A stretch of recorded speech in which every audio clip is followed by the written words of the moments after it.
Welcome back to the Clinical Athlete Podcast. If you're not familiar with Clinical Athlete, we're a network of healthcare providers, students, and coaches who specialize in the management of athletes. You can find your nearest Clinical Athlete provider at clinicalathlete.com.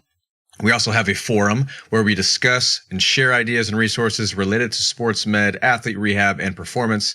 To join the forum or for a potential listing on the Clinical Athlete directory and for all upcoming seminars, webinars, and events, details can be found on the website. We got lots of the powerlifting and weightlifting barbell courses coming up where we blend the worlds of lifting and rehab. Super awesome. And webinars, and online courses, lots of good stuff. So check out the website.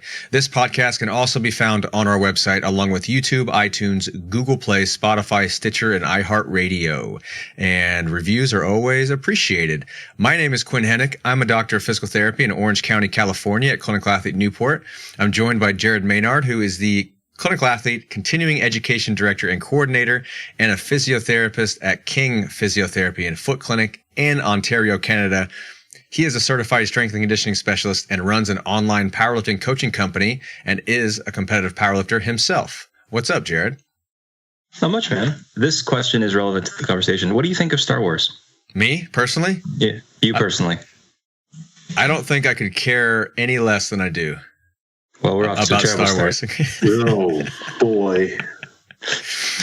But I love Jedis. Maybe we'll talk about that. Okay, all right. Decent segue. And we've got John Flagg. You're trying to turn the listeners against me. I know what you're doing. I'm just trying to set the stage for the conversation that follows here. Well, okay. It's not my fault that you so not caring, but also disliking are two different things. Okay, fair.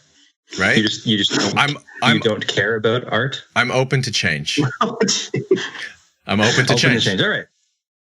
My favorite movie is Terminator 2. All right, James Cameron. Don't at me about art. Don't at Greatest me. Okay, movie of all time. John Flagg. We are joined by him also, who is an athletic trainer and a wellness director at Orthopedic and Sports Physical Therapy in White Plains, Maryland.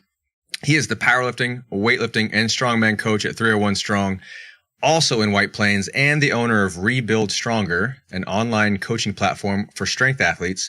He's also the clinical athlete provider and lead instructor for our newest course, the Clinical Athlete Powerlifting Certification. And he has a fantastic beard. How you doing, John? Doing good. Little fun fact, Star Wars changed the game for special effects, and then so did Terminator 2. So that's a good little nerd reference for both of you right there. Star Wars probably did it first. But it did. Okay. Probably. Lightsabers. Well, there was, lightsabers. Yeah, I understand. I get it. And yes. Terminator, and the first Terminator wasn't great. It was Terminator 2 that the effects were ahead of the time. But we're also joined. Yeah. We're also joined by a very special guest, PhD professor of physical therapy, strength and conditioning researcher, powerlifter, and the strength Jedi on social media, Dr. Scotty Butcher. Scotty, thanks so much for being on the show. Hey, thanks, Quinn. Thanks, Jared. Thanks, John. Yeah, super happy to be here. And I do agree with you about Terminator 2 being fantastic as a movie. I'm not going to call it my favorite, obviously, but it's definitely well up there, but below Star Wars. I appreciate that. I appreciate your opinion. We're all entitled to be wrong at some point in our lives. So we're really that's right. We're really excited to have you. So Scotty teaches exercise phys, prescription, and rehab to physical therapy students and has published a lot of work related to exercise testing and prescription. And he's going to be doing a clinical athlete webinar for us in May titled, "Do Our Rehab Clients Really Need Strength Training?" So before we get into all that, because those are the things that we want to talk about, there's a lot there. Can you tell our 6 listeners a little bit more about yourself and what's led to your current research tracks and interests in the field and ultimately to the pinnacle of your career, which is being a guest on the Clinical Athlete Podcast? Yeah. So welcome to the 6 listeners that probably already know everything about me. So we could just basically shut this down right now and, go home, have a beer. Well, we've already lost 3 because of what I said about Star Wars. So Well, exactly. Yeah, for sure. No, cool. As you say, I'm a physio, trained bachelors, if you can believe it. Like, I know you guys are all, hey, we're the doctors from the States kind of thing. And, yeah, I'm not. So it's you, Quinn. Anyway, I got the real doctorate, actually. It's true. It's true. No, it's totally true. It is. The original doctorate is the PhD. It's not the medical doctor, and that's what a lot of people think. Hey, your PhD is not a real doctor, right? You guys watch Friends. That's Ross Geller. Yeah. But no, it's and you're a doctor of philosophy, so you're like smart and stuff. That's like supposed to be like smart. thinking I don't know if and that's stuff. actually true. Okay. I get paid to think. Just cha-ching. No, trained as a bachelor in physio. This was about 21 years ago now. Holy crap. Just started off with, lots of sports background, played football, wrestling, rugby. Rugby was my main sport for about 20 years of my life and stuff. Started off with that, thinking, hey, I'm going to be a physio, going to go into sports medicine, travel with all the teams, did none of that shit. I ended up working a little bit in orthopedics, decided I wanted to go on and do some research, did a master's in core stability back in the day, if you can believe it. And did some work around that, worked a little bit for sports medicine, then basically decided it wasn't for me. So I started looking around for a job, and I ran across a job out of the health region here. And so talked to a friend of mine, said, hey, do you want to start up the next pulmonary rehab program here in Saskatoon? And I said, well, I mean, in my head, I'm like, fuck no. I can swear on this, right? Oh, yeah. Yeah. So I said, fuck no. And, but then thought about it and thought, okay, well, this might be a great opportunity. It was a program management position. And so I got to run exercise programs, which is, the bread and butter of what I wanted to do. And I thought, this will be a nice little segue while I figure out what else I want to do. Fucking fell in love with it, actually. Loved the whole idea of working with older adults, working with exercise training, and then really trying to get around, I don't know if you guys have worked with patients with COPD, but trying to get around their ventilatory limitations. Like they're just so much limited by this one organ in the entire body that does not adapt to training, right? It's the lungs don't adapt to training, and they get worse and worse and worse. So we got to work around that to try and find good exercise programs and how to do that. So that sort of led my drive towards doing a PhD. Did a PhD in pulmonary rehab, strength and conditioning, combined with the intent of saying, hey, let's try and get some good quality strength and conditioning for pulmonary rehab patients. And so my research has sort of led me down that path, and that's where it started. So yeah, I've been teaching exercise physiology up here in Canada for about 12 years at the university faculty level now, and I about 7 years ago started really making a transition from our basic ACSM type prescription that I would imagine the bulk of PT programs they seem very much like that, to starting to think about, well, what we actually need to do a better job in that, and bringing in my personal experiences. That's about the same time that I started doing CrossFit and I started doing powerlifting. And really just the looking at how the integration of all that works. From a rehab perspective, being that rehab clients are still people, and they adapt to training and they adapt to deconditioning, they adapt to everything just like a regular person does. So yeah, I don't know if that answers your question. But that's, I guess, the path that I took. Oh, absolutely, it's pretty awesome. The next question is going to be almost rhetorical in nature because I'm sure that I know the answer. But do strength and conditioning principles belong in physical therapy curriculums? And to what extent, why is it not as prevalent as it is?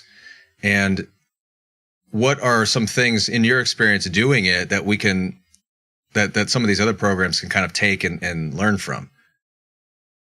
Yeah. So, I mean, it is a great question, and I wish it was very straightforward. I wish we could give the answer of absolutely those principles belong. I personally think that. I do think that, if we were to take all of the PT programs, let's just focus on the States and Canada, all the programs in North America, and just say, okay, all we're going to do is translate or transition all of our programs into a strength and conditioning for rehab focus. It would fail miserably. And that is the reason it's not in there right now. And the reason is that we just don't have the educators that have the experience.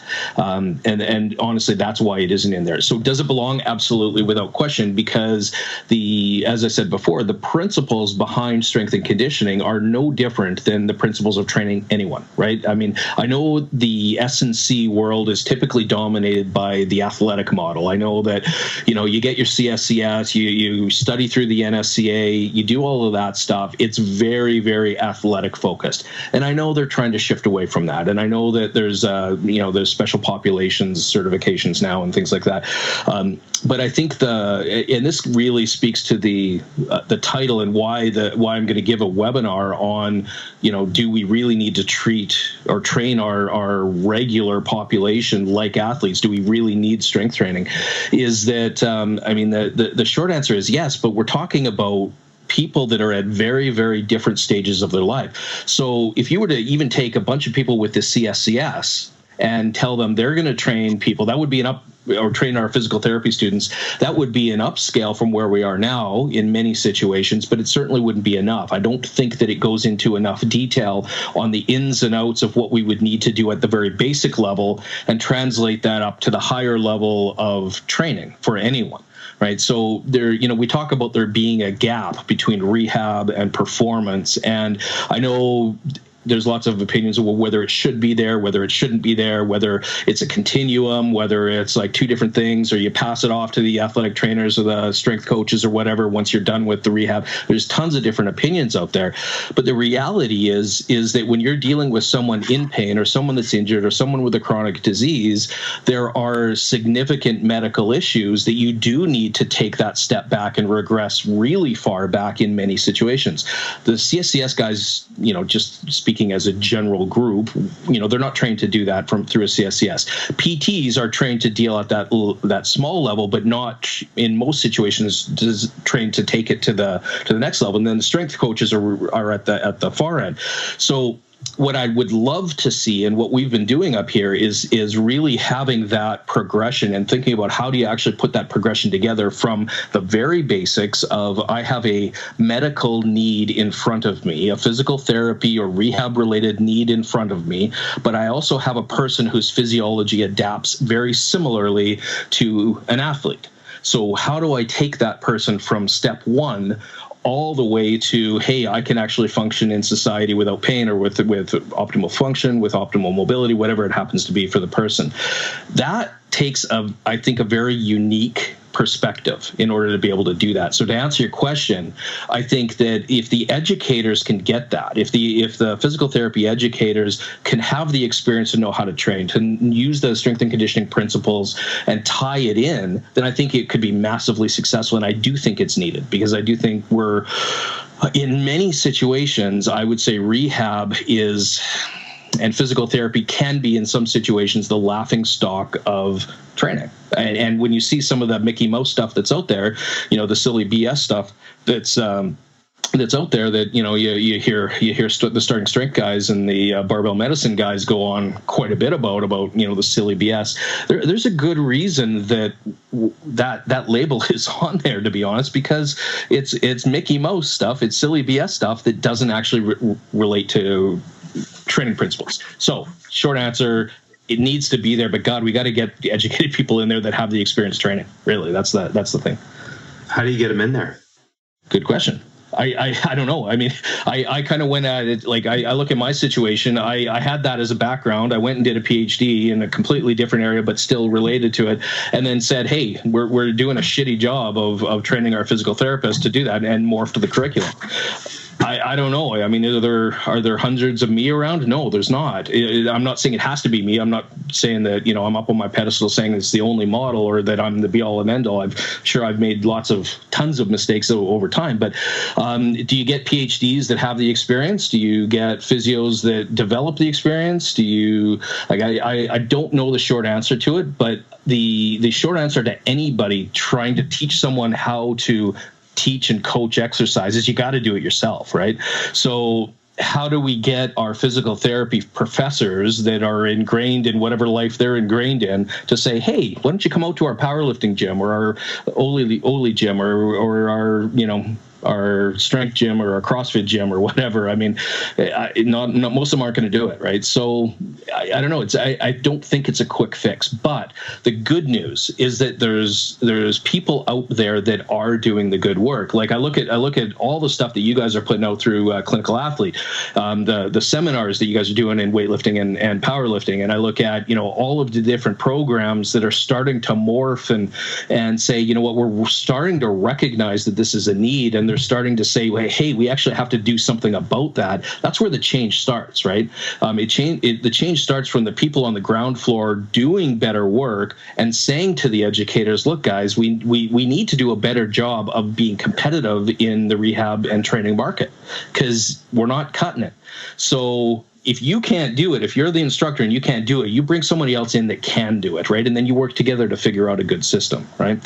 So I do think it's a blend. I think it's got to be a blend of people with the experience, which means that if you're a PhD instructor or a DPT instructor, whatever it happens to be, bring somebody in that knows what they're talking about and that can work with you and say, this is the principles. These are the principles from my side of things. This is what I see.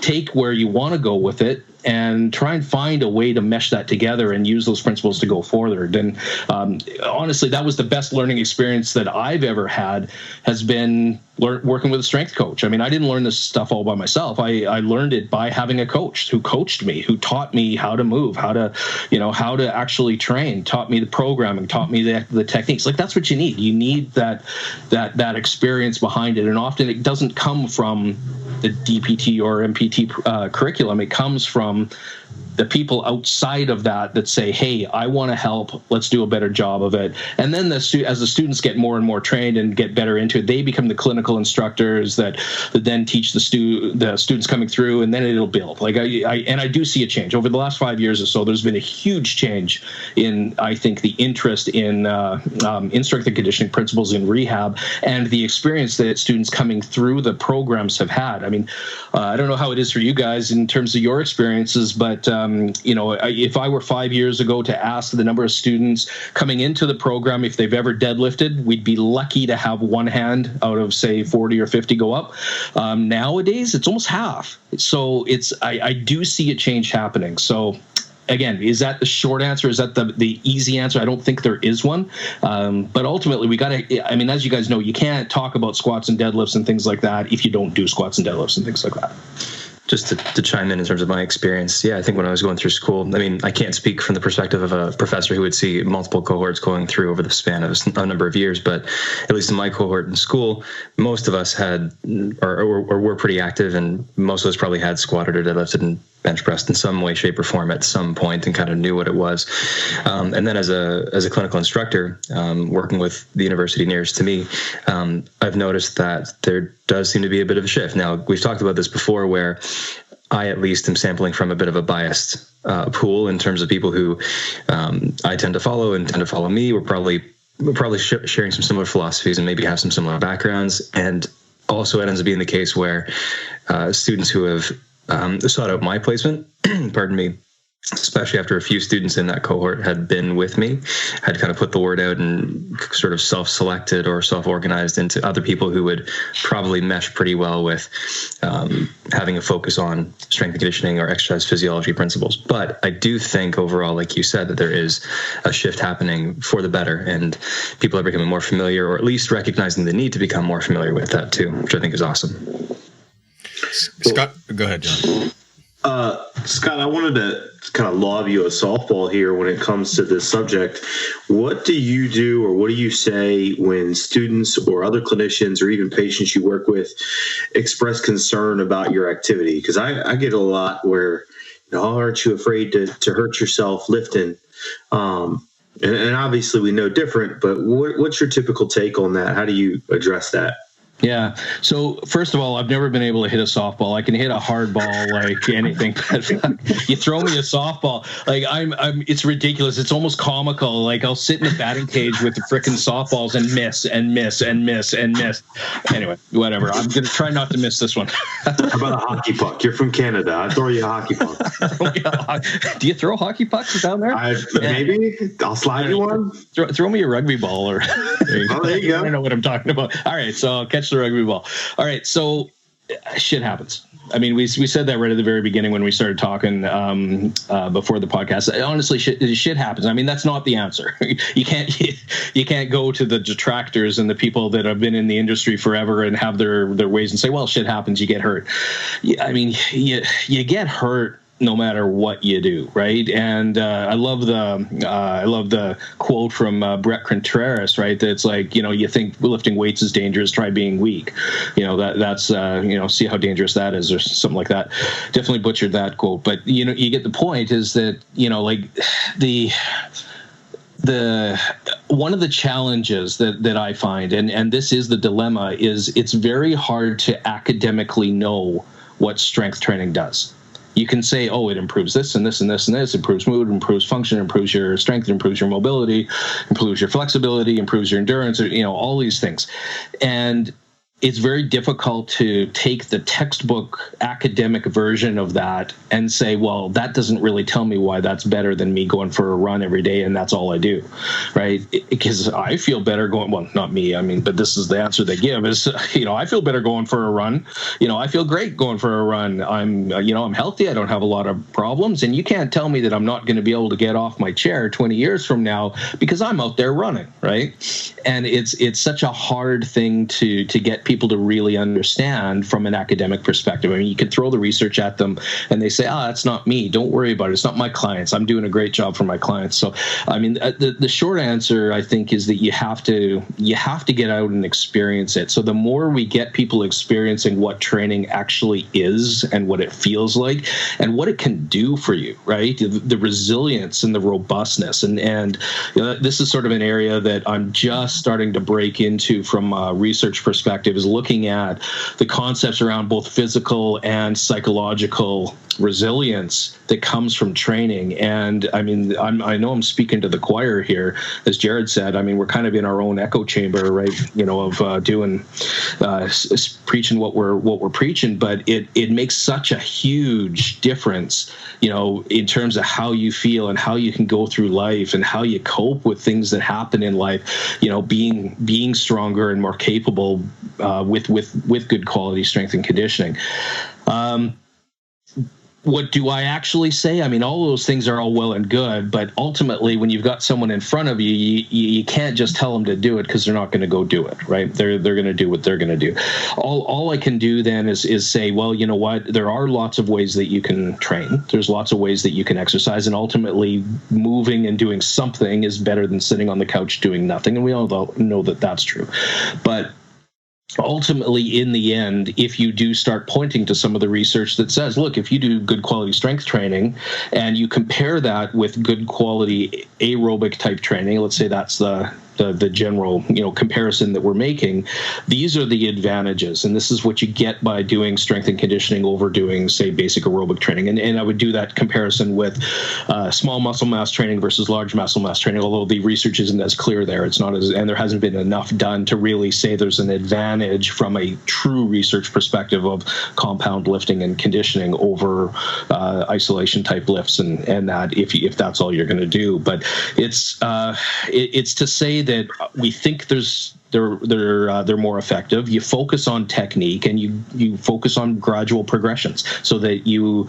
do your best to mitigate whatever risk is out there. But like anything else, shit happens, and sometimes you're going to get hurt, and sometimes that happens, and sometimes you get tweaks, and but the strength and conditioning principles are so, the reason they're so fantastic is you can take someone that gets a little tweak and you can say, well, I can just modify a little bit. I don't have to step all the way back to don't do anything, right? In a lot of cases, if you get a tweak doing something minor, you got to step back. With strength and conditioning, you get a tweak doing a heavy deadlift. If it's a little tweak, you might just change your volume a bit. You might change the intensity a little bit. You might change your technique a little bit. You might do these subtle little alterations, but you still allow the person to continue to train. And I think that's one of the advantages of having the skill from a rehab perspective to assess what people are able to do appropriately, that you can then modify that to fit what they're able to do. They can still build what you want to build with them and work around the injury that they've got while it heals, right? So, I mean, again, short answer is shit heals, but who wants to hear that? Yeah, and just getting them to understand that that's really kind of a normal part of the process as well. It's not something you always have to run away from. Totally. We had a guest on a few shows ago, Eric Lagoy. He's a physical therapist, and he teaches an exercise prescription course in Quinnipiac's DPT program. So it's a similar conversation, and what we talked about was almost the differentiation between strength and conditioning and exercise prescription, almost as a semantics conversation, but it ducktails into my question to you, which is one of maybe the pushbacks to having these things in the physical therapy curriculum is, well, we're trained to be generalists. We're not trained to just deal with high level athletes. We need to be able to deal with all forms of these populations. So you make a distinction though between training for the sport of life and training like an athlete, like a competitive athlete. Can you talk a little bit about the differentiation there? Because I think that's important when we're talking about having this stuff in healthcare professional curriculum. Yeah, cool. So, I mean, I think it does come down to semantics in a lot of situations, the whole therapeutic exercise terminology, and to say, well, could you even call a deadlift therapeutic exercise? I mean, my answer is yes, absolutely you can. And then I always get, well, how do you know? You've got two people deadlifting right beside each other and one's doing therapeutic exercise and one's not. How do you know the difference? Well, you don't. I mean, it's the exercises for the exercise. And I think that is the main thing. What we're doing as rehab professionals is we're trained to assess. We're trained to assess the individual as it is, as they are in front of them with whatever concerns they end up having. And to me, that's the main difference between the unhealthy versus the healthy side of things is if you want to make that distinction, which I tend not to, but if you do want to make that distinction, it's our ability to assess whatever issues there and have a broader knowledge of and skill that we can bring into the grander assessment side of things, not just I'm going to teach you how to deadlift. It's I'm doing this for a very specific therapeutic purpose. In the end, the deadlifts might look exactly the same, but the purpose behind them is different. So that isn't exactly what you asked. So getting to thinking about the idea around, somehow that the non-athlete shouldn't be thought of as, training like a whole person, right? And to me, that's where the distinction comes, is like, it makes no sense to me, right? People are people, everybody has the same physiology. The only difference is we're starting from different points. Right? The athlete is someone who's usually starting at a very, very high level of training versus the older grandma or grandpa that has never done exercise in their life. They still adapt similarly to the athlete, right? The difference is they don't have that. They have life experience, which that life experience might have caused a lot of mobility limitations, might have caused a lot of deconditioning, some specifics around that need to be assessed. And they're also starting at a much lower base. They don't have the general physical prep that an athlete would, right? Like years and years and years of strength and conditioning behind them that the athletes have. So when I make the distinction, when I'm talking about, that, and it is my opinion that we shouldn't train general population like older adults. I do a lot of work with older adults nowadays, and you don't train the older adults like you train athletes. I think that's a misnomer. I think that's not the way to think about it. What we should be thinking about is training everybody like humans, right? And with the same physiology. It's just we do have to do a needs analysis. That's one of the key aspects in strength and conditioning. That's one of the most important principles, in my opinion, is to actually do an assessment. So the athlete who comes to see you has a base level of strength, conditioning, anaerobic endurance, whatever, right? Depending on the sport that they're in. So they have all of that. Now, you might have to do some tweaks. You might have to build here or build there or whatever, depending on what your needs analysis says and the need that they have. The general pop who doesn't have that, they're starting very, very general preparation phase. So you're thinking aerobic base, you're thinking good mobility, you're thinking develop movement patterns, you're thinking, I got to put on a ton of strength before I start thinking about adding on some complex functional sport or life-specific type tasks and agility tasks and balance tasks. They just simply need to get fitter, generally aerobically, and they need to get stronger. And that's where most of the general pop is starting from. So when I see, this is what kind of bugs me a lot of times, when I see people that are at that level that don't have a training history, and then you get therapists or trainers or whoever doing these really advanced, say, functional type exercises, right? That they're not even remotely prepared to tolerate, right? So the risk of injury goes up. The risk of effectiveness actually not being the case goes up, right? This is ineffective training because it doesn't address the needs that they have at the moment, right? So this is where I think that general prep stuff is missing. And so I guess it's fairly simple from a distinction perspective, but people don't often think about it, right? They think, oh man, the athlete's doing all this stuff. They're training with, one-legged stance and doing some rotations with, whatever. And why am I doing double-legged squats when I'm a runner? Well, you're a runner who's weak, right? How are you going to improve your ability to run on one leg? Well, you got to be able to tolerate squatting on two legs first. You got to build up that strength first before you make it more functional or whatever you have. So, are you? Sorry, how do you like to get a grip on what someone's capacity is? Let's talk general population still, but you mentioned aerobic and strength and endurance and this sort of thing. We're probably wanting to objectify these or quantify these in some way, shape, or form to get a baseline read to figure out what we want to or need to do with them. So how do you like to go about that? So to me, it is the needs assessment. So you do basic subjective determination of where they're at, right? So this would follow along and what I teach my students is to integrate this in with their subjective exam, right? So you're starting to talk to the person. Don't just talk to them about why. You do talk to them about why they're there. That's important. That's important from a resilience and a therapeutic alliance perspective, for sure. But you don't just do that. You start talking to them about what is their training history. What have they done? I mean, you can make some very distinct assumptions if they have spent 50 years of their life doing no training, that they're not going to have a good level of movement competency from a strength or conditioning perspective. So you're thinking from the basics. So starting with the subjective, going on to the objective type thing. Again, this is just what are you going to want them to do? So you start thinking, I'm going to want them to squat and deadlift. So I need to know, can they hinge? Can they do a squat? Can they lift overhead? Do they have the mobility? Do they have the control? So some basic assessments around movement, which don't look a lot different than the exercises. I know some people go through FMS and all that kind of stuff. I think, in my opinion, for the vast majority of the general pop, it's a waste of time. I would much rather assess them doing a squat and doing a deadlift or varying regressions or progressions of that. And so that's what I do. So you assess, can they move, right?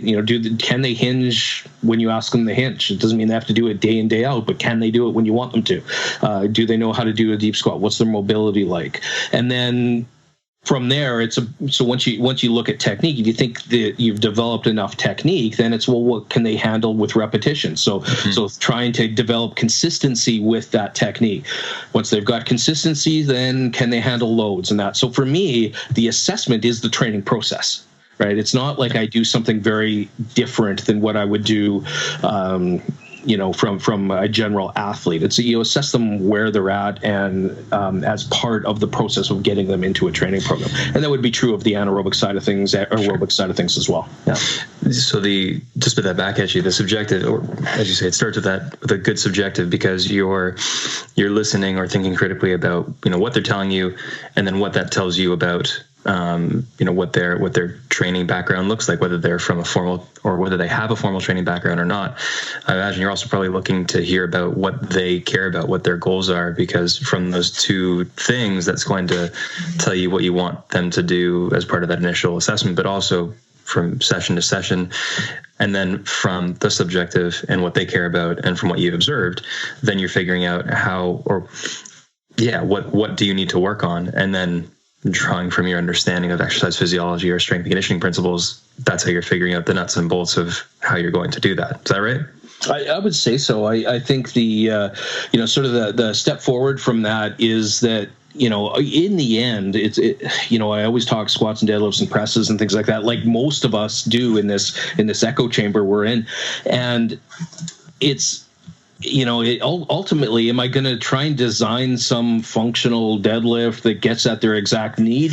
No, because that's the deadlift, right? The deadlift and the squat does that. You don't need to reinvent the wheel. We know that those are the wheels that work, and they've worked for time and time again for over a long period of time with lots of different individuals. The difference comes down to what you said about developing the goals around their why they're doing what they're doing. So what I do is I frame my discussion around why I'm going to get them to squat and why I'm going to get them to deadlift and why I'm going to get them to press and pull, and that it makes it goal relative. So it reframes it from I'm doing a deadlift like an athlete to I need to pick up my grandkids, or I need to bend down to pick up a laundry basket, or to grab something off the floor, get the dishes out of the top cupboard or the bottom cupboard, or without challenges or concerns, or being able to garden and get up and down to stand back up again once I'm on my knees. It's stuff like that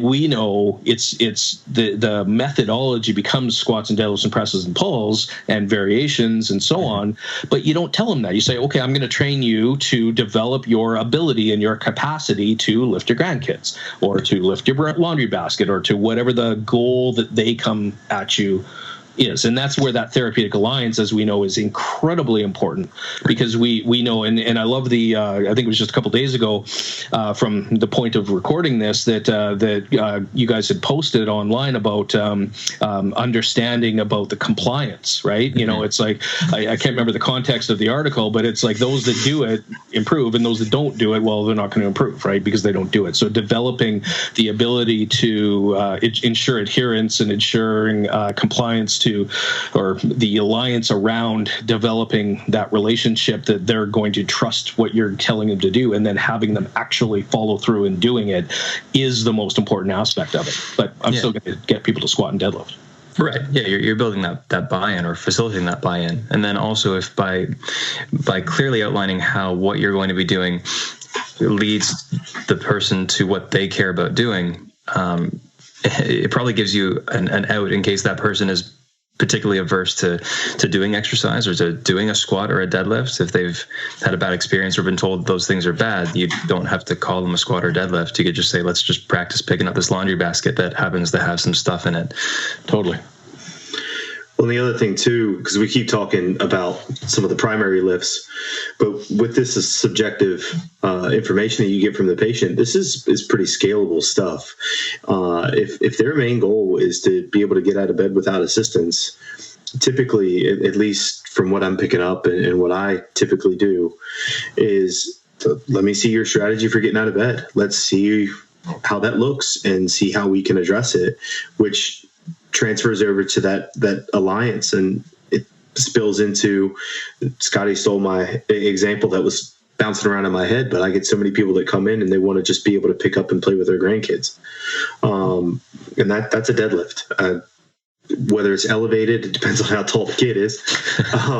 But those things these are all scalable activities, and we can go from a very low load individual to a very high end athlete or a high load individual through this continuum. It's not one population versus the other type thing. It's a much more fluid continuum, at least in my mind. Totally agreed. What are some of the things that you see in your students, Scotty? I want to say mistakes, not to make it sound too negative, Nancy, but just, some of the students who are maybe new to exercise prescription and training in general. What are some of the common mistakes that you see made in their early stages of learning these things? Ebola. Ebola, yeah. It's actually it is misconceptions. Actually, a lot of them, and to be blunt, it's the students that have a little bit of exercise experience. They've gone through, say, kinesiology or exercise science, but not really have done a lot of strength and conditioning, and not have really done that themselves. They have a lot of preconceived textbook related notions that I find that may or may not be true, or they may be hindering their ability to think further from that. And the other thing we do is, I don't fight against the other instructors. I mean, I do, but but it's all friendly fighting. But the other instructors are telling them things around transverse abdominis multifidus. So cool, if you want to do that. I mean, the research doesn't necessarily support that, in my opinion, and I'm probably going to get in shit for talking about this. And well, you did a PhD on core stability, didn't you? I mean, you would know. Well, masters, but yeah. Oh, masters. Oh, yeah, that's right. Okay. Yeah, that's all good. Yeah, but.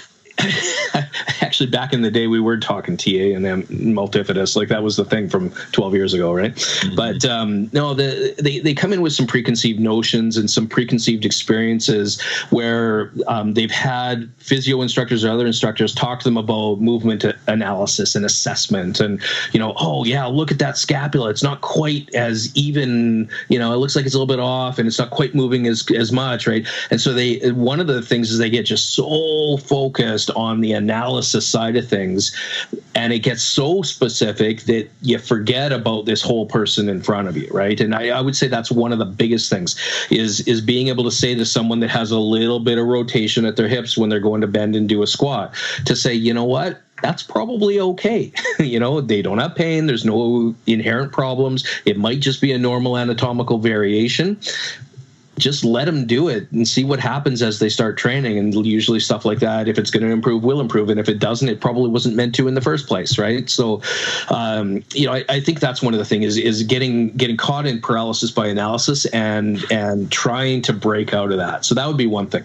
And then there's, as John suggested, there's the preconceived notions around the knee bola and, trying to avoid knees going past the toes and the knee valgus and, scapular winging and lumbar flexion, which will be a nice transition into some of the research when we get there. But, talking about all of that stuff and getting caught in all of that jazz and being so worried about it that they're not willing to actually put some load on and try it out. And I'd say that's the biggest limitation. There's lots of other things as well. People come in just like, if students don't have a lot of exercise experience, they come in with movement that maybe doesn't have competency around some of the basic movements and the basic lifts. So you have to start with the basics, but that's what you do with anybody, right? Someone can't hip hinge. You're not really getting them to deadlift per se until they can do so with a good hinge. But that doesn't mean you spend all of your time doing hip hinging. At some point in time, and it might be day one, you start getting them to deadlift to teach them how to hip hinge, right? And so I think putting the carrot before the horse and the horse before the carrot or cart. I'm messing this all. You know what I'm talking about? The carriage and the horse. Putting the carriage before I said carrot. God damn it! The carriage before the horse by saying no. We got to train the hip hinge before we deadlift. No, it's the deadlift that trains the hip hinge. You do it all together. So yeah. So I'd say those are the biggest things.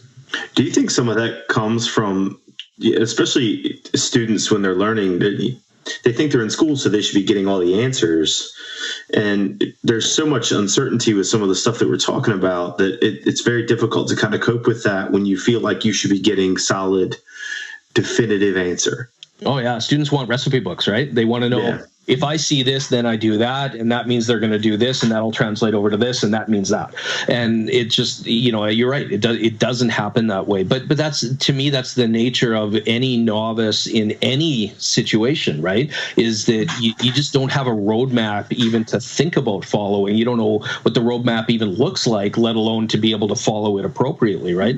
So I agree with you. I think completely they need to be able to develop that experience. And that's where I'll go back to one of the things I said earlier is like, if you want to be able to be competent in coaching and teaching someone how to do a sit to stand, you better know how to do that with good technique yourself. And when I say good technique, I don't mean perfect.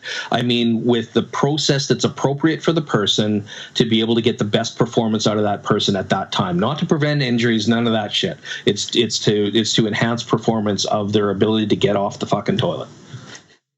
How often are you seeing the same students across the span of their curriculum? Are you teaching multiple courses where you get to see the same students a couple times or more? Yeah, so I see them right at the very beginning of their program. I teach 2 exercise courses, but I also teach their introductory evidence-based practice course. And so they get that. Then they get the basic exercise physiology, which is enough physiology for them to kind of get a sense of how to work on training. But then the rest of it's all on therapeutic training principles. And I've really morphed that side from therapeutic exercise into therapeutic training principles.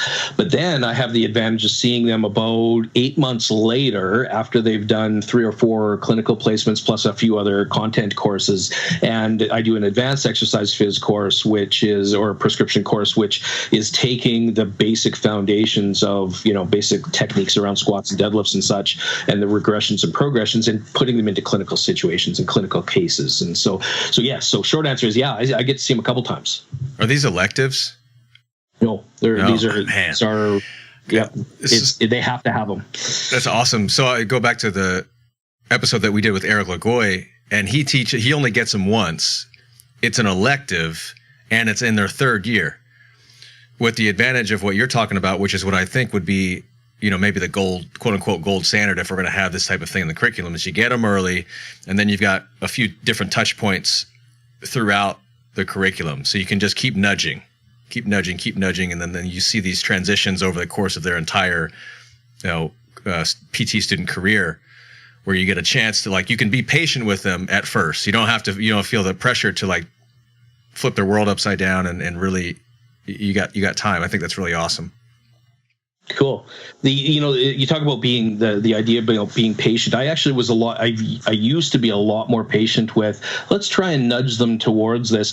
Honestly, now, because I used to, the way the transition worked for me is that first introductory course was very traditional Therex and ACSM type prescription. And then I did the cool strength and conditioning stuff at the end. It was too late by then, honestly, for the reasons that you just talked about, Quinn. So for me, the advantage of seeing them early is that it all of the stuff that we think of as basic therapeutic exercise, I've taken that and I've said, well, you know what, squats and deadlifts and the patterning around that is the basics of therapeutic exercise. And so what I've done is I've taken the concept of function first, which is stolen from the neurophysio kind of literature and some of the different methodology around the neurological populations, and saying, well, you know what, you assess and you deal with the person at the function level first, and then when you see impairments or inefficiencies or something wrong at the function level, you then back up and go, okay, well, now I have to deal with the impairments.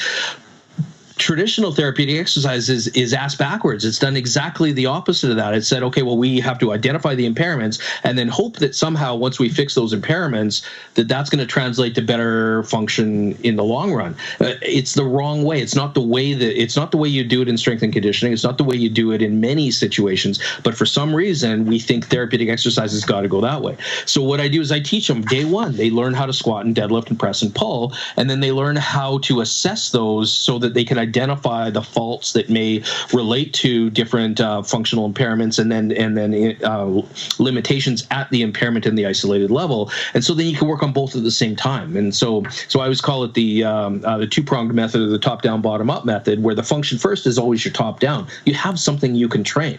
Always something you assess, something you train, and then it might be short range of motion, right? Like you might not be doing full range of motion squats with someone day one, and it might not be loaded, but you might be doing some partial squats because that's what they're capable of.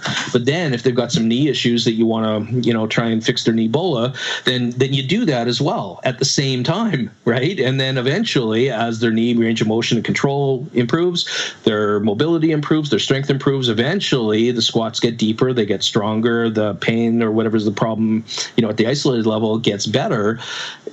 Now you're just training, man. Like you're just taking them to the point where it's like, okay, I'm actually getting someone to train. So that's the advantage of seeing them as early as I've got them, is that I can tell them right from day one, no, it's not an option to learn how to squat and deadlift and press. That is the basics of what we do. So it's cool. It's been a really neat shift over the last couple of years to be able to see these students come in and go, cool, I want to learn this because it's important.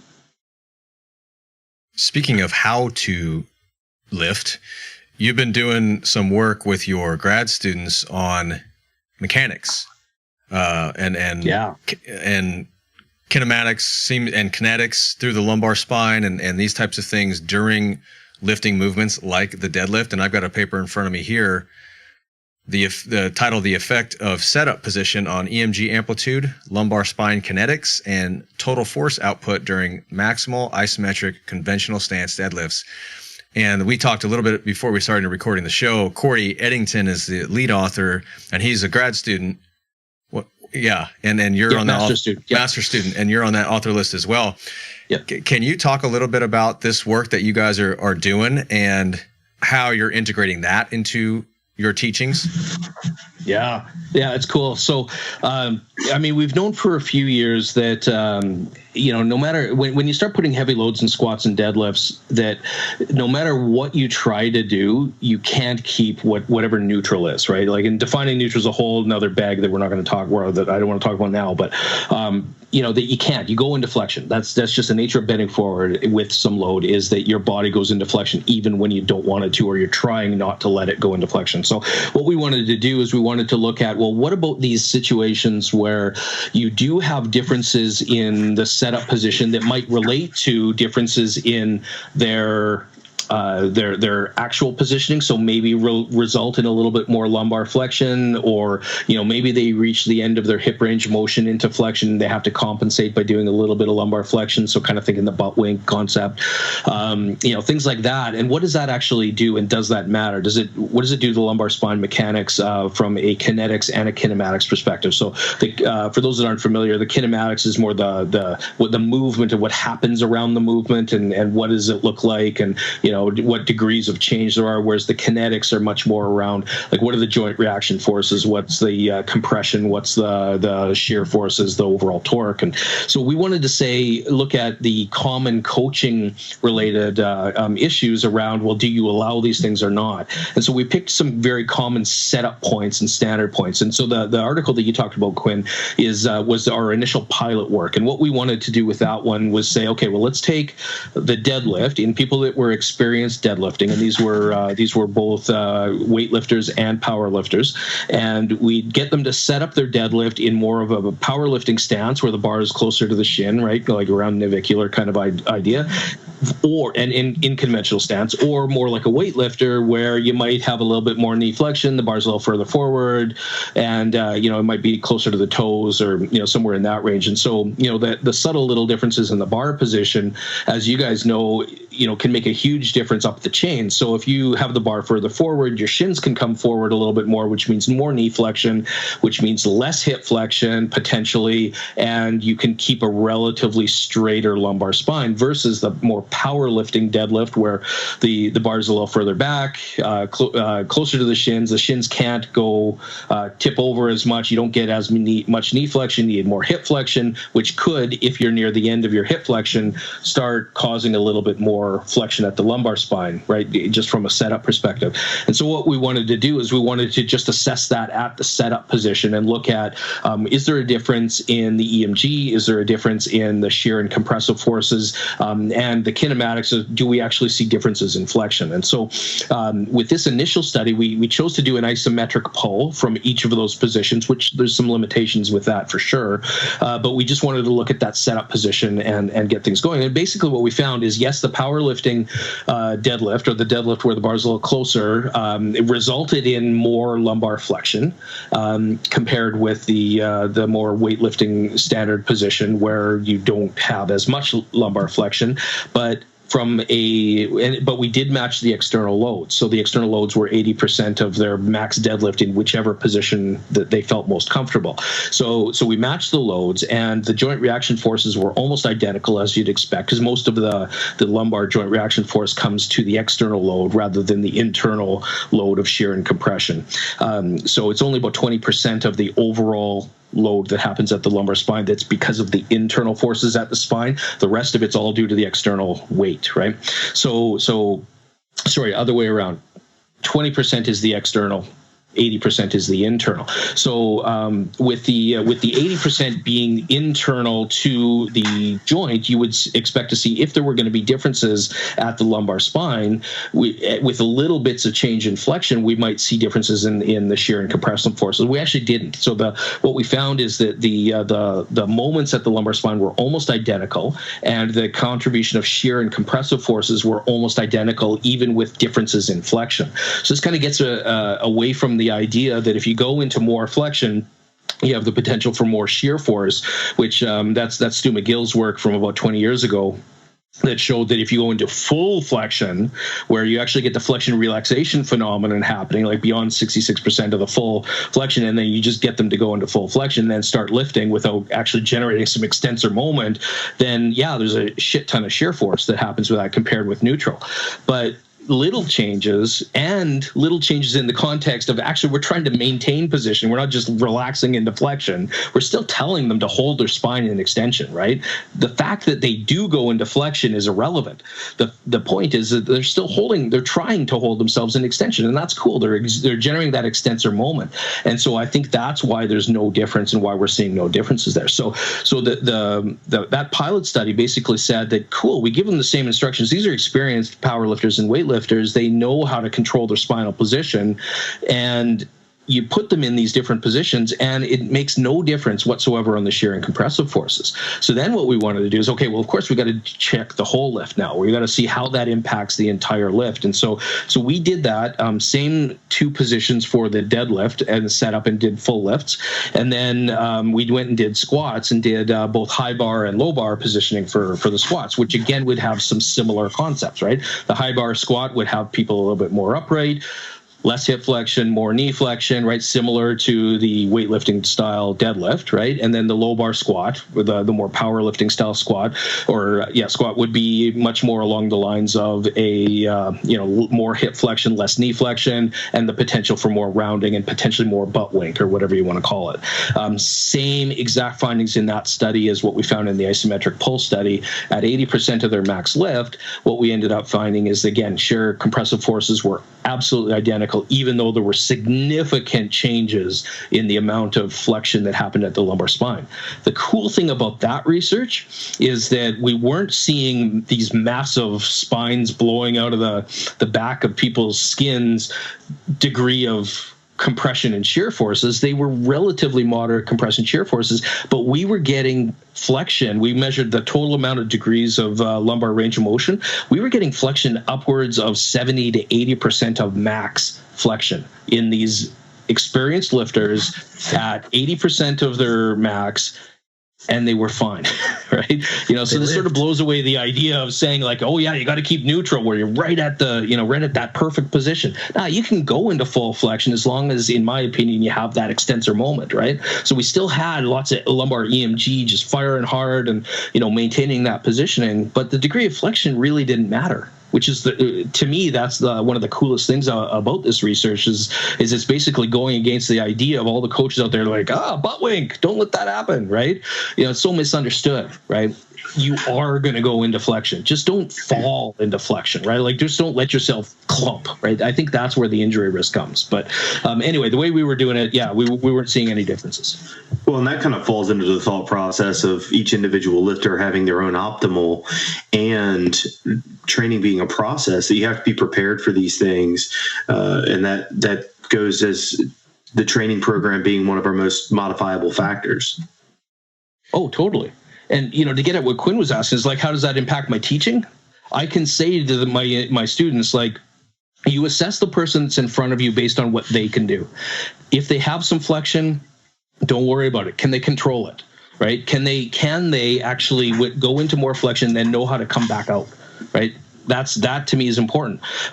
You should have that proprioception and kinesthetic awareness to know that you're going into flexion and to come back out, and to train your brain to not have to think about that and to just be able to go in and train. But part of that is the individual assessment where, like John said earlier, you might be getting them to deadlift from blocks because they don't have control from the bottom at the beginning.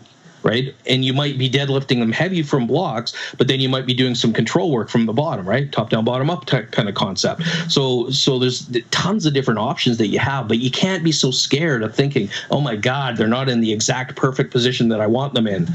And nothing's perfect. Just make it look good. Keep some basic training principles in mind if you know them through your experience and what have you, and get your students training and get your clients out there training for sure. I love that. There's a mountain of evidence now with those two studies. I think the point of don't be worried about keeping them in a certain position, and also the point of even if you were worried about it, you can't avoid it. it happens regardless of if you want it to happen or not, and pretty high degrees too. So these are things that we are not necessarily seeing. I think when people, even like you're looking at somebody's position, it says, oh, it looks pretty good, I can see some movement there. But when you're really measuring it, you're like, holy crap, that was way more actual movement than I thought. So it just kind of confirms what we're talking about. Things are so variable.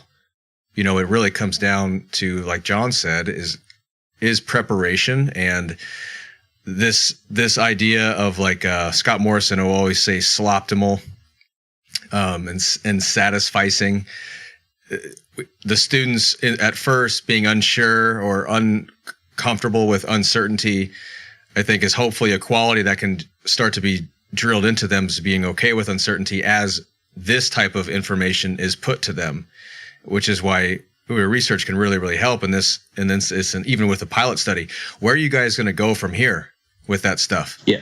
So lots of direction. I mean, the challenge is finding the students that want to learn this, and it's coming. Like there's lots of interest in it and that. So the idea behind it is now to take it into lots of different other movements. First of all, so I mean, squats and deadlifts are one thing, but start thinking about, well, what about the bench press? Like, do you arch in the bench press? Oh my God, what is that? You're gonna blow out your spine. So look at that extension, right? With your facets are doomed. All that kind of jazz, right? But looking at how that then impacts, as we know, the purpose of the arch. I mean, if you talk about the non-sport purpose of the arch, which I get my non-sport athletes to arch to some degree, is more about scapula and shoulder position than it is about the spine, right? It's about getting the shoulder in the right position. I see John agrees with me there. So it's about getting the scapula in a position where it can be fixated in such a functional related position that it supports the health of the shoulder and the ability of the performance of the glenohumeral joint to be able to push heavy loads. But we haven't seen that in research. Nobody has showed that in research, right? So I want to go down that path. The other thing is to start looking at the butt wink in and of itself. So what we did in Corey Eatington's work is we had individuals just go to powerlifting depth. So we coached them down and assessed their depth just to below parallel. Was on IPF standard? Yeah, IPF. SPF. Yeah, sorry, what PF? So IPF. Okay. Yeah.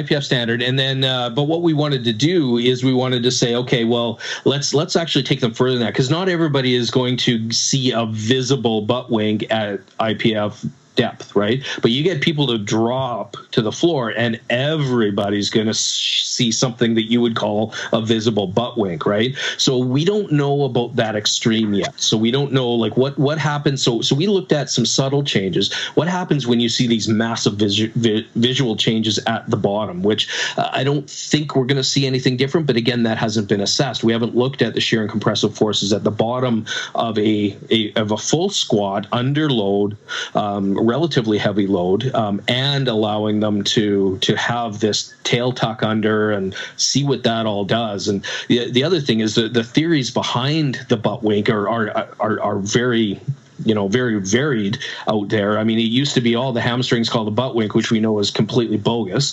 The hamstrings have zero to do with the butt wink. It's mostly to do with either control or it's your hip anatomy, right?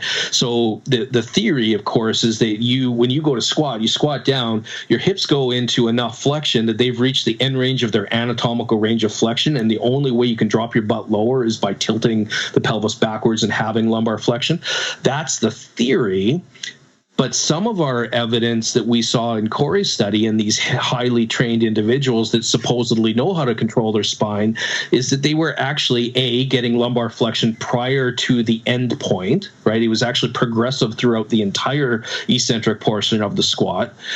But it also didn't happen at the point where their hips were at the end range of hip flexion. So we assessed their hip flexion range of motion in the dynamic position, and then compared that with what their maximums were, and they weren't getting maximum hip flexion, right? So they were tucking under and starting to get this posterior tilt and pelvic lumbar spine flexion prior to the end range of hip flexion. So maybe it's not an insufficiency from the actual anatomical range of motion perspective, and maybe it's more, I don't know, maybe it's something else, maybe it's something control. And then do we care? Right. So that's kind of the next step is to start looking at these things in a little bit more detail and try and break some of the notions that coaches often have in their heads that, oh, yeah, butt wink is only because you reach the end range of hip flexion, range of motion, and you tuck under, and then you get flexion, and that's bad. Right. So these are the sort of things that we want to try and break out of and have some evidence to support the idea that, people do this day in, day out under heavy loads, and they don't get hurt.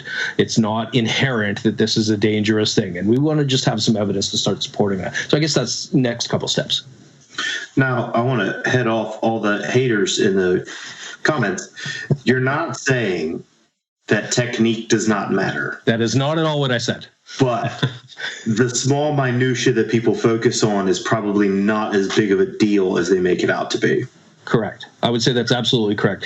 I think that, and ultimately you have to, this is to me is where, from a rehab perspective, our assessment ability and not just our physical visual assessment, but the ability to look at an individual in front of you and say, okay, I see this amount of hip flexion or lumbar flexion versus this amount, and make the decision, does it matter? Right? Because I think the vast majority of people, we put too much emphasis and say, yeah, it matters, when in fact it probably doesn't. So no, I'm not saying lift with shit technique. I'm not saying just, throw technique out the window. That's not at all what I'm saying. But what I'm saying is, if someone gets a little bit of lumbar flexion, but it still looks okay, they're still under control, don't pick on that if it's not a problem, right? But if it is a problem, then you start picking on it, right? So don't create the problems where you don't have them, is basically the point. There's more evidence to corroborate what you're saying too, if people want it. Andrew Vygotsky did a study on the Good Morning and found similar findings, lumbar flexion at end range of the Good Morning exercise. Stuart McGill did a study on the kettlebell swing, even when cueing the participants to stay in spinal extension, saw upwards of 26 degrees of lumbar flexion at the bottom of the kettlebell swing. And then there was one on the squat in 2010.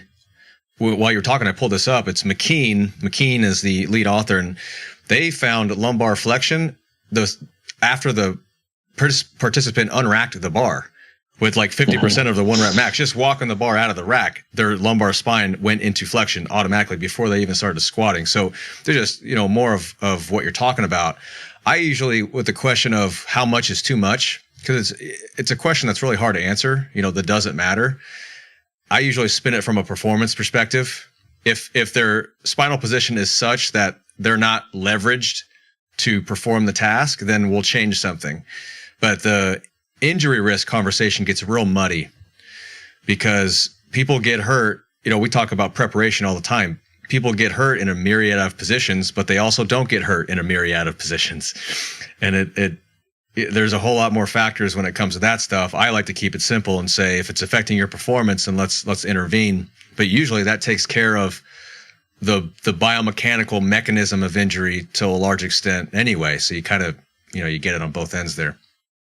Yeah, I totally agree, man. I think that's one of the biggest things that I think I've learned over this last 7-ish years of really delving into how this all works from a clinical perspective is that I've seen the same, I would say exactly the same number, if I were to actually count it out, the same number of people that got hurt with what I would call fantastic technique from a textbook perspective or from my coach's eye perspective than they did from positions that were, say, outside of that. You train, you're gonna get hurt, right? You frickin' walk across the street and sprain your ankle on a rock, or whatever. Shit happens, right? And this goes back to that. Is there's always a chance of something happen, but are you gonna be the guy sitting on the couch waiting for your heart to explode from heart failure, or are you gonna be the guy going in the gym and risk maybe getting some tweak in your back, but developing the strength and conditioning that's supportive of your life throughout your entire life? Which guy do you want to be, right? You're going to get hurt doing either one. I'm going to be the guy in the gym training and getting hurt in the gym. And you know what? I'm happy with that because I'm out training and trying to improve myself. I'm not going to put myself in a bubble at home and try and pretend that nothing's going to happen, right? So yeah, shit, man. No, just get out That's the thing. Get out and train, and don't worry about the minutia about the positioning. And when you do worry about it, I agree completely that it's a performance-related issue, right? Like, can you lift more weight in what would be considered a safe manner with your positioning different in position A or B? Well, if it's better in position A, then you probably should lift in position A, right? It doesn't matter about injury risk. It's not about injury risk. Injuries are going to happen. Scotty, talk to us a little bit about what you're doing with the Strength Jedi. Yeah, so I've got a couple things going on. So Strength Jedi is, I guess it's my online presence, right? So I'm doing some blogging, and I've got a few things about it. It's mostly about education, right? It's about trying to get the good word out. It's about trying to get the message around what good quality training looks like from a rehab and a seniors perspective, and trying to do that kind of thing. It's about it for me. It's about educating not only the public, but it's also educating the practitioners, that are out there. So I've just recently started as the Strength Jedi. I've been doing lots of blogging for other people, and I never really had a home base. And so this is sort of my home base that I started up at the beginning of 2019. The intent there is really to just try and get out to the masses and get some of this information out and be another platform that can help people learn. I don't plan on doing anything for paid kind of thing. I'm not, I have a job that pays me well. I'm not looking to make money with this. This is about education for me. It links in with some of the things that I'm doing in not only my university job, but I do some consulting at the strength and conditioning facility in Saskatoon. Synergy Strength and Conditioning, and so my partner in crime over there, his name's Chad Benko, and so we've done a lot of videos together through our YouTube channel as Strength Rebels, another Star Wars reference, of course, and not him. He's the same as you, Quinn. He's like, nah, I don't know, I don't really care. I haven't really seen Star Wars. It's not that I don't like it. I just don't really care, right? So he's the same thing. So, but I convinced him that you got to have Strength Rebels, and then I'm the Strength Jedi, right? Because it's got to be about Star Wars. What's he? So. He doesn't watch anything. No, he doesn't watch anything. He's a bit of a geek that way. He's a loser. He calls me the geek because I'm like, well, you can see in the background, like I don't know if you can see that's Game of Thrones back there. I'm looking forward to the final season, and so I'm always pulling shit like that into the work that I'm doing. And he's like, man, you're such a nerd, and I'm like, yeah. Gotta show your personality, man. Yeah, exactly. So, but anyway, no, it's about education, and so yeah, I'm trying to just get the good word out and do it the best way that I can, try and help as many people as I can. I don't know. That's pretty generalized, but I guess that's the plan. Oh, it's awesome. Where can people find you and find all of those things? Yeah. So easiest way is social media, particularly Instagram, Facebook, and Twitter, The Strength Jedi. So it's at The Strength Jedi. You can find me on thestrengthjedi.com is my website. Happy to accept friend requests on Facebook, do networking that way. Got The Strength Jedi as a page, that kind of thing. So best bet is social media. Well, this has been awesome. And would you be willing to come back on the show sometime when you guys are pushing out some of this new work that you were talking about and discuss that with us? Cool. Yeah, totally, man. No, this has been fun. I follow all the work that the three of you guys are doing as well, and it's some pretty fantastic shit. So I'm sure we'll be touching base, but it's this is always fun stuff. The work that you guys are doing is amazing to try and get the right message out. So I'm happy to support it. Well, we appreciate that. Yeah, man. we do. Thank you. Yeah, very much. What you got a webinar coming up? What's the webinar about? Mm-hmm. Yeah, the webinar for you guys. Yeah, it's so I'm going to talk about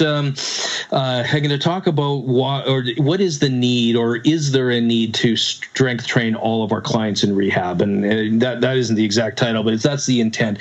And so what I'm going to do is I'm going to go into the research around the benefits that adding extra strength onto a rehab program gives. And there's actually a fair amount out there. You wouldn't think there would be, but there's a fair amount of research out there that goes beyond sort of the basic rehab stuff, right? And to say that, you know what, if you do an extra 2 years of strength training, you can actually put on more adaptation at the tissue level, and you can have better outcomes. And, a little bit on the the acute side of things not mattering as much as we think it does, and about having the training process itself be the end goal. So I'm looking forward to that. I think that'll be pretty cool. Very cool. And that's May 1st too, for everyone who's looking forward to that. And I just want to say right now on your Skype, on my end at least, your background is blurred, but you are crystal clear. And it looks like you're behind a green, or you're in front of a green screen or something like that. It's pretty awesome. It's like that new wasn't on purpose. I don't know what's going on, it looks amazing. So Jared and John, do you have an iPhone, Scotty?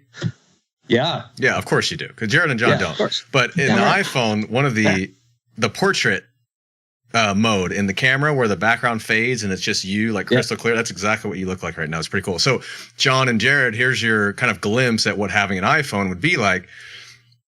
Pretty cool. Keep it. Oh boy. Okay. So you can't tell. I'm pointing back here at Game of Thrones. It only happened. No, it only happened like the last 5 minutes. I don't know why. Oh, yeah. So you did see the Khaleesi and and there's Luke over there too. I've got some Star Wars up there too. Yes. Yeah. Cool. Cool. Well, thanks so much, man. This was really, really awesome. Really enjoyed this conversation. I think a lot of people are going to get something out of it. I think the students that listen to the show are really going to appreciate this as well. So thank you. We'll have to get you on again, and really looking forward to the webinar. Awesome. Thanks very much for the invite, guys. And like I said, happy to be on. Yeah, man. Great talking to you.